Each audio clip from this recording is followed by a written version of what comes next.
The lights dimmed. The audience fell silent. Halgrave Academy's annual talent showcase had begun.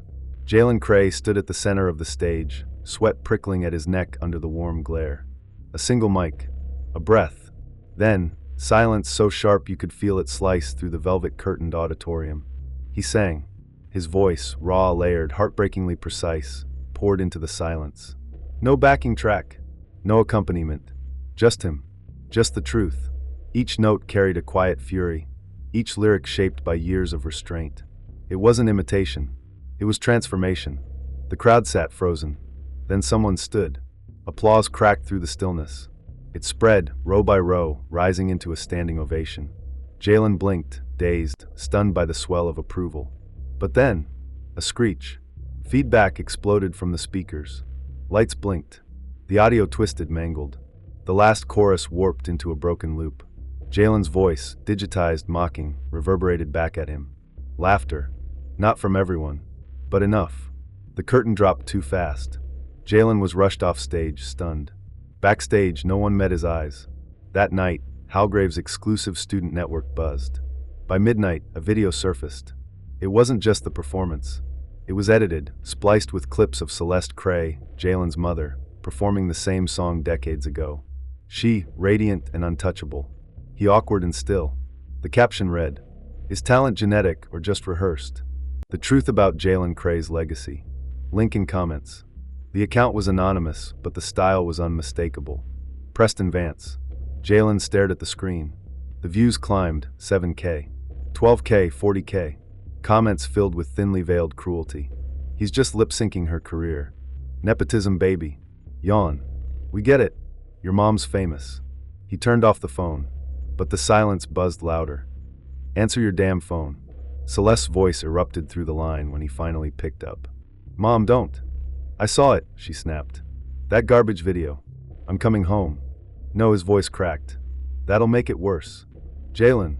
He wants the drama. Don't give it to him. A long pause. You're right, she said finally.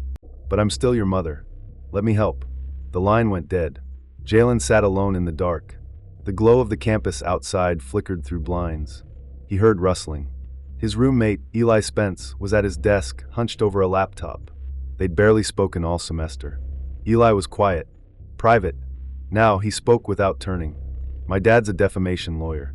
Jalen blinked. Okay. I also know a bit about tracing digital fingerprints. Jalen squinted at him. Why do you care? Eli turned, eyes steady. I heard you sing. That wasn't stolen. It was real. And what they did? He shook his head. That's not just cruel. It's criminal. Morning hit like a slap. Jalen's name trended locally.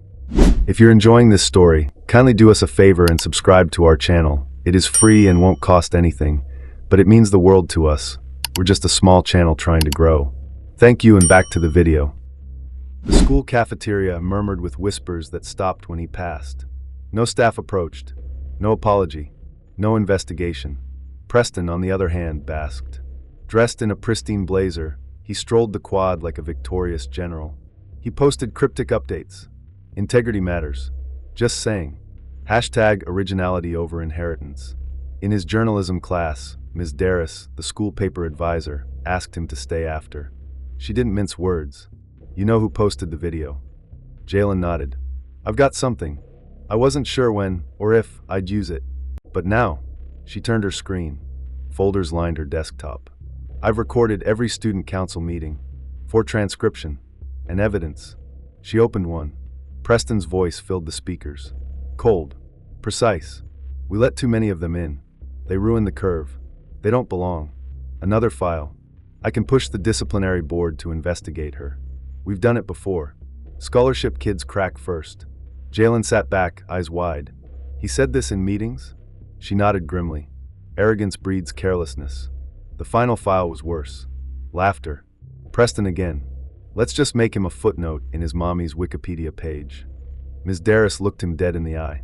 We use this carefully. Timing is everything. It came sooner than either of them expected. Preston announced a special council session on academic integrity and fairness in school-sponsored events. Translation, a thinly veiled public trial for Jalen. Word spread fast. Jalen was ready to skip it until Thomas Hale, Preston's former ally, found him after music theory class. I saw what happened, Thomas muttered. Backstage. It wasn't random. They planned the glitch. Why are you telling me this? Thomas hesitated. Because I was part of it. Jalen's stomach dropped. But not anymore. You deserve to know everything. He handed over a flash drive. The auditorium was half full. Preston stood at the podium, confident. The principal sat nearby, nodding with interest. Cameras from the student press were already rolling. We've recently uncovered possible misuse of technical equipment during our talent event, Preston began. And questions have emerged about unauthorized assistance. He scanned the crowd, pausing dramatically when his eyes landed on Jalen, seated in the back row. Some students may be exploiting their familial connections to gain unfair advantages. There were murmurs. Then the doors opened. Gasps. It wasn't Celeste Cray. It was Russell Venn. The Russell Venn, Grammy-winning producer, titan of the music industry, and Jalen's godfather. Sorry I'm late, Venn said calmly, his voice carrying without a mic. I was invited by Ms. Darris. Thought I'd observe your student leadership in action. The principal rose in confusion. Mr. Venn, this is unexpected. The best things are, he said, walking down the aisle. Preston froze. A bead of sweat trailed down his temple. Venn nodded to the tech booth. A screen lowered. Darris connected her laptop. A video began to play. It wasn't the Sabotage clip. Not yet. It was Jalen's original, untouched performance. No glitches. No loops. Just the voice. Pure. Unfiltered. The room fell silent as the final note echoed. That, Venn said, is what talent sounds like. He paused. But it gets better. The next video showed Preston and two other students sneaking into the tech booth. Hands on the board. Wires moved. Buttons pressed. Preston shot up. That's out of context. Venn raised a brow. So is this. The screen changed again. Screenshots of a group chat. Preston's name beside every message. We kill this before it spreads. Make the prodigy look like a parody. Stop the black kid before he's discovered. The room went still. The principal paled. Preston, those aren't mine, he stammered. Thomas stood up from the front row. They are. I was there. Jalen stood now. Calm. Steady. I gave them everything last night. Preston turned to the principal for rescue. But none came. The screen went black. The silence was louder than applause had ever been. Preston Vance, the principal said, voice clipped. To my office. Now. Preston walked out slowly. It was over. But the room still vibrated with tension. Venn turned to Jalen. You never told them, huh? Told them what? Ms. Darris asked. Venn smiled. That Jalen recorded a full album last year. In my studio. Gasps rippled again. It releases next month, Venn added. Jalen nodded once. I wanted to be judged for me. Not my last name. The principal stared at the screen. At the crowd. Then at Jalen. But before she could speak, another student council member burst in. Principal Narum, there's a protest forming outside. What protest? She asked. He held up his phone. It showed a live stream. Students in the quad. Dozens. Chanting. Justice for Jalen. Dismantle the bias. We see you now. The camera panned. Faculty. Parents. Alumni. The video had gone viral. Not just the sabotage. Not just Jalen's voice. Everything. The truth. And now Halgrave couldn't contain it.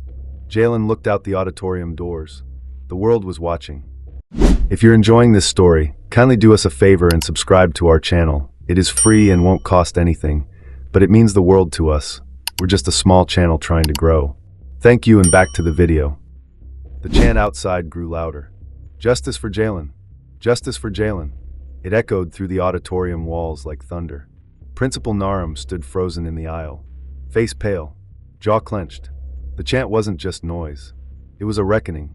Jalen looked to Ms. Darris. She gave a slow nod. Time to move, she whispered. Russell Venn turned to the stage and picked up the mic Preston had abandoned. To the rest of the council, he said smoothly, I recommend adjourning before your silence becomes complicity. The remaining members looked anywhere but at him. Narum cleared her throat, voice trembling.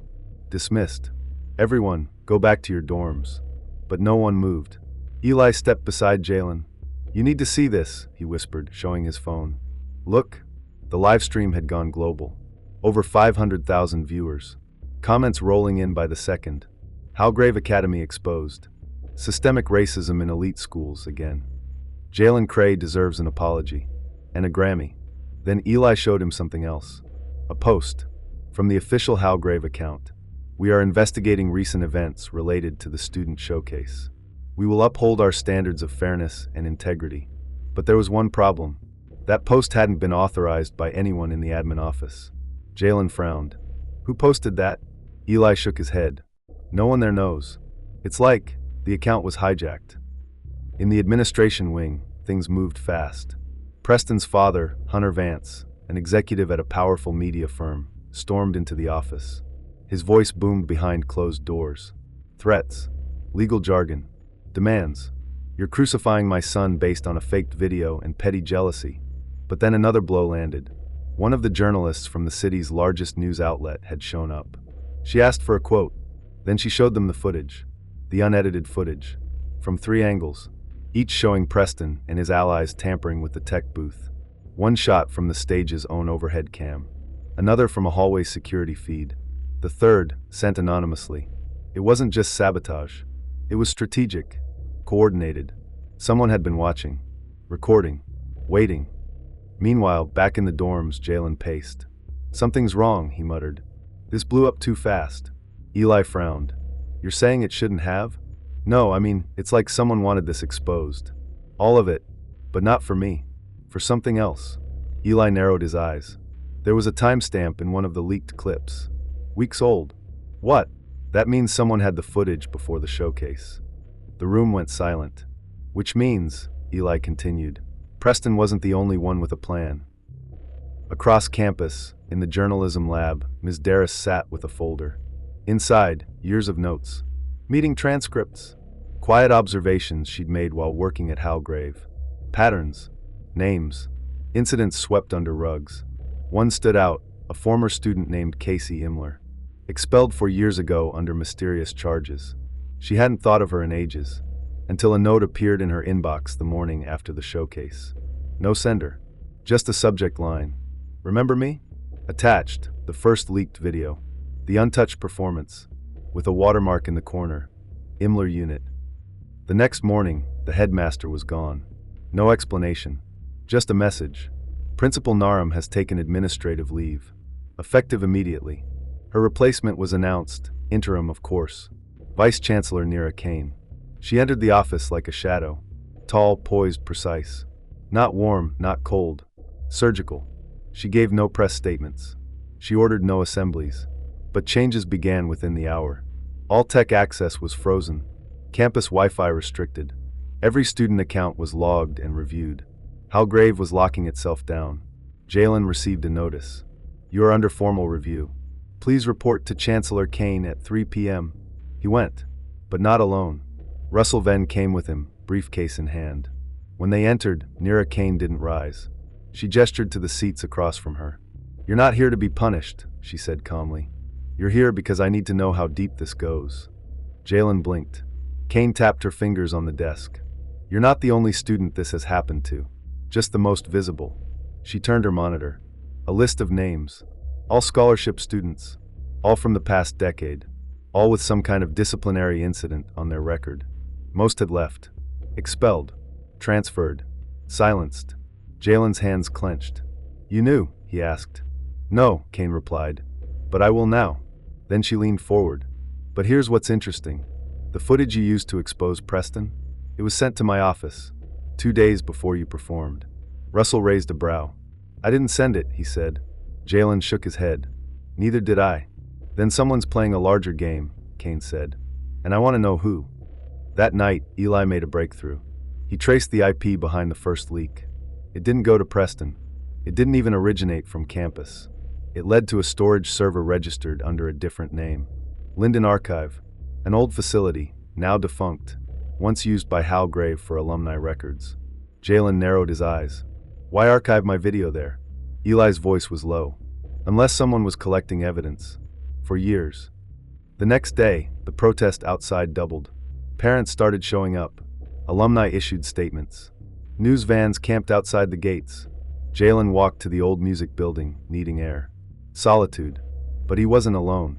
A girl stood by the grand piano. Soft black curls, worn blazer, familiar eyes. "Casey," he asked. She smiled faintly. "Took you long enough." He blinked. "You sent the videos?" "All of them," she said. "Why?" "Because I lived it, and I wasn't going to let them bury another one." She turned the screen of her laptop toward him. Every year, she had tracked the students targeted by Halgrave's inner circles. Each with dreams. Each sabotaged. Each silenced. "Preston was just a pawn," she said. "The council's a front." "For what?" She looked him dead in the eye. "For a legacy club, hidden behind alumni ties. Rich donors. They keep the school's image clean by deciding who rises and who vanishes." Jalen felt the weight settle in his chest. "You're saying this goes deeper than Preston?" She nodded. "I was set up too. They said I hacked the grading system. I didn't. But no one believed me. Why come back now? Because you made them blink." She handed him a drive. "This is everything. Every clip. Every document. Every meeting note." Jalen stared. This could burn the whole school down. Casey gave him a long look. Then light the match. Hours later, Ms. Darris met with Nira Kane. She brought the folder. "The rot runs deep," she said simply. Kane nodded.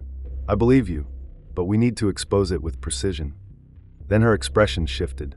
"I did some digging on your behalf." She slid over an envelope. Inside, a report. Years old. It detailed how certain students, mostly from affluent legacy families, were funneled into top colleges despite middling grades, doctored portfolios, and backdoor endorsements. At the top of the list, Preston Vance. The second, Council Secretary Nell Calthorne. The third, Jacob Tenner, the faculty tech liaison. Tenner was the one who approved the sound booth setup for the showcase, Kane said. Darris sat back, breath shallow. They rigged everything from the inside, and they've been doing it for years. Then Kane looked up. But the biggest shock, this program was first proposed by a board member 20 years ago. She handed over a name. Ethan Cray, Jalen's father. If you're enjoying this story, kindly do us a favor and subscribe to our channel. It is free and won't cost anything, but it means the world to us. We're just a small channel trying to grow. Thank you, and back to the video. It felt like a gut punch. Ethan Cray. Jalen stared at the name. Cold black letters on white paper. Sharp as a blade. His father. Ms. Darris read the shock in his eyes. You didn't know? He shook his head. Slow. Disbelieving. My father died before I turned 5. I barely remember his voice. Kane said nothing. Just watched him. I thought, Jalen's voice cracked. He was a teacher. Not this. Kane's tone was surgical. He was both. She handed over the rest of the report. Every page burned. 2 decades ago, Ethan Cray served on Halgrave's Alumni Advancement Committee. He proposed a system to streamline legacy admissions. He claimed it would protect school standards and preserve the cultural prestige of Halgrave. A coded phrase, clear now. Behind that polite wording hid a system designed to weed out scholarship students. Quietly, systematically. A list was kept. Risk flags, they called them. Jalen's name had been added last spring. Later that night, Jalen sat in the dorm, alone. The drive from Casey blinked in his laptop. Ready. He hadn't opened it yet. Eli wasn't there. He'd gone to the archive facility with Ms. Darris, hoping to salvage old logs. The air felt heavier without him. Outside, the chants were gone, replaced by storm winds. Rain lashed the windows. The world had shifted under Jalen's feet. He thought exposing Preston was the climax. It was just the prologue. He clicked the first folder. Labeled, Class of 2015, Incident Archive. Dozens of names. Every one with attached documents. He opened one. Name, Samira Yule. Incident, accused of falsifying musical compositions. Outcome, expelled. Evidence, inconclusive. Under it, a private message log. School staff, joking about eliminating another wild card. He felt his stomach twist. Click. Name, Harper Dren. Incident, behavioral instability after winning science fair. Outcome, scholarship revoked. Evidence, cited emotional concerns. No real record. Just red flags and rumors. Jalen shut the lid. Breath shallow. They'd buried people. Not just reputations. Futures. Elsewhere, Preston Vance was cornered. His father tried to spin the narrative. Claimed he was set up. That the footage was doctored. But too many sources contradicted that. And then it got worse. A new leak dropped. Audio from a council group chat. Preston's voice. We keep this school clean. These charity kids are lucky we even let them in. The damage was irreversible. Colleges pulled their offers. His father's firm lost contracts. But what hit hardest, what cracked the Vance family completely, was the final image. Preston in a hoodie, escorted out of Halgrave by private security. No ceremony. No second chance. Back at school, Chancellor Kane called an emergency assembly. Mandatory. The auditorium was tense. Packed. Every student. Every teacher. No lights. No music. Just a single podium and a screen behind it. Jalen sat in the third row, between Eli and Ms. Darris. Casey leaned against the back wall, hood low. Then Kane stepped up. The screen blinked to life. She didn't say hello. Didn't welcome anyone. She started with the truth. I was appointed to lead Halgrave through crisis. What I've discovered is worse than a crisis. It's a betrayal. Silence. She clicked a remote. The footage rolled. Clips. One after another. Testimonies. Records. Voices long buried. Gasps broke the room. Some teachers lowered their heads. Others stormed out. But the students stayed. Watched. Listened. Until Kane said, "This is no longer a school with secrets. It will be a school with scars. But scars tell truth." Then she turned to the podium. "This legacy program was endorsed by people you trusted. It harmed those we should have celebrated. And it ends. Today." Jalen's throat tightened. The storm outside raged. Wind howled against the roof. But inside there was stillness. Until Kane turned again. "And to those who helped expose this," she said, eyes locking with Jalen's, "thank you for holding the line when the rest of us failed." 2 weeks later, the headlines shifted. Halgrave's reckoning. What elite institutions must learn. Student whistleblower Jalen Cray speaks out in new interview. The underground archive that brought down a dynasty. Casey vanished again. No goodbye. Just a message on Jalen's phone. Stay loud. Stay dangerous. See, Ms. Darris was promoted. Eli's father took up legal advocacy for the expelled students. And Jalen? He disappeared too, but not into silence. Ven's studio was hidden deep in the city. No signs. No labels. Just a red steel door. Inside, music. Jalen walked in, voice low. "I want to record again." Ven raised an eyebrow. "Same style." "No," Jalen said. "No more covers. No masks." He opened his notebook. Lyrics poured out. Raw. Furious. Hopeful. One line stood out, scribbled again and again. "They tried to bury me, but forgot I was the song." By winter, the album dropped. Unseen threads. The industry buzzed. Critics called it haunting, revolutionary, a manifesto in melody. The Grammys called too. 3 nominations. But Jalen didn't show. He waited. Waited for something better. Spring returned. So did he. Halgrave's auditorium was rebuilt. New tech.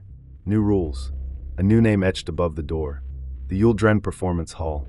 Inside, the seats filled again. Not with fear. Not with secrets. But with voices. The first annual Halgrave Festival of Emerging Arts was underway. Jalen stepped onto the same stage where he'd once been sabotaged. Now he was the headliner. He sang without backup. No auto-tune. No loops. Just his voice. Wounded. Powerful. Alive. The crowd rose in silence. Then thundered. But before the lights dropped, he walked to the mic. "This stage once tried to break me, but I made it mine." Pause. "And to anyone watching, anyone hiding or hurting, know this. Truth cuts deeper than hate. But it also heals." He stepped back. Then, from the side, Kane appeared. She handed him a sealed letter. He opened it slowly. Inside, a document clearing the records of every student ever marked at risk. A final name had been added at the bottom. Ethan Cray, posthumous reclassification, whistleblower. Jalen stared. Tears blurred his eyes. Ven stepped beside him, hand on his shoulder. "What now?" he whispered. Jalen looked out at the crowd, then past them, to the future. He smiled. "Now we rebuild. Louder.